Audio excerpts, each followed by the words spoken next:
Hello guys, അപ്പോൾ നമ്മൾ നോമ്പ് തുറക്കി പോവുകയാണ്. അപ്പോൾ ഇന്ന് ഞങ്ങൾ ക്ലാസ്സിൽ നൂറയുടെ വീട്ടിലായിരുന്നു നോമ്പ് തുറ. ഞങ്ങൾ അവിടെ എത്തുമ്പോഴത്തേക്കും തന്നെ നൂറേൻ്റെ ഉമ്മ ഓൾമോസ്റ്റ് എല്ലാം സെറ്റ് ആക്കിയിട്ടുണ്ടായിരുന്നു.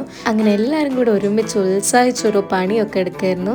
ഒരു പണി എടുക്കാണ്ടിരിക്കുന്ന അങ്ങനെ ഞങ്ങളുടെ ക്ലാസ്സിന്റെ എല്ലാവരും കൂടി ഒരുമിച്ചുള്ള ഒരു നോമ്പ് തുറേന്റെ സന്തോഷത്തിലായിരുന്നു ഞങ്ങളൊക്കെ. ഉമ്മ ഞങ്ങൾക്ക് വേണ്ടി നല്ല ടേസ്റ്റി ആയിട്ടുള്ള പത്തിരിയും ബീഫും ഉണ്ടാക്കിയിട്ടുണ്ടായിരുന്നു. ഇഫ്താർ ടെറസിൽ സെറ്റ് ചെയ്തുകൊണ്ട് എല്ലായിടത്തും മേലേക്ക് പോവാണ്. അത്രയും ബ്യൂട്ടിഫുൾ ആൻഡ് പ്രോപ്പർ ആയിട്ടായിരുന്നു നമുക്ക് വേണ്ടി അവർ സെറ്റ് ചെയ്തത്. ഫുഡൊക്കെ അവിടെ അങ്ങനെ അറേഞ്ച് ചെയ്ത് നോമ്പ് തുറക്കാനായിട്ട് എല്ലാവരും വെയിറ്റ് ചെയ്തിരിക്കുകയായിരുന്നു. എല്ലാവരും ഒരുമിച്ചിരുന്ന് നോമ്പൊക്കെ തുറന്നു. We all fell so happy to be together. അങ്ങനെ എല്ലാവരും കൂടെ സ്നാക്സ് ഒക്കെ ഇരുന്ന് കഴിച്ച് കുറെ കഥയൊക്കെ പറഞ്ഞ് കുറച്ച് കഴിഞ്ഞിട്ട് നമ്മൾ മെയിൻ കോഴ്സ് ആയിട്ടുള്ള പത്തിരിയും ബീഫും അതുപോലെ മന്തിയൊക്കെ കഴിച്ചിട്ടുണ്ടായിരുന്നു. പിന്നെയും ഞങ്ങൾ ഒരുപാട് നേരം അവിടെ സ്പെൻഡ് ചെയ്തു. അത്രയും നന്നായിട്ടാണ് അവർ നമ്മളെ ട്രീറ്റ് ചെയ്തത്. ഞങ്ങൾക്ക് എല്ലാവർക്കും ഒരുപോലെ മനസ്സും വയറും നിറഞ്ഞൊരു ഡേ ആയിരുന്നു ഇത്.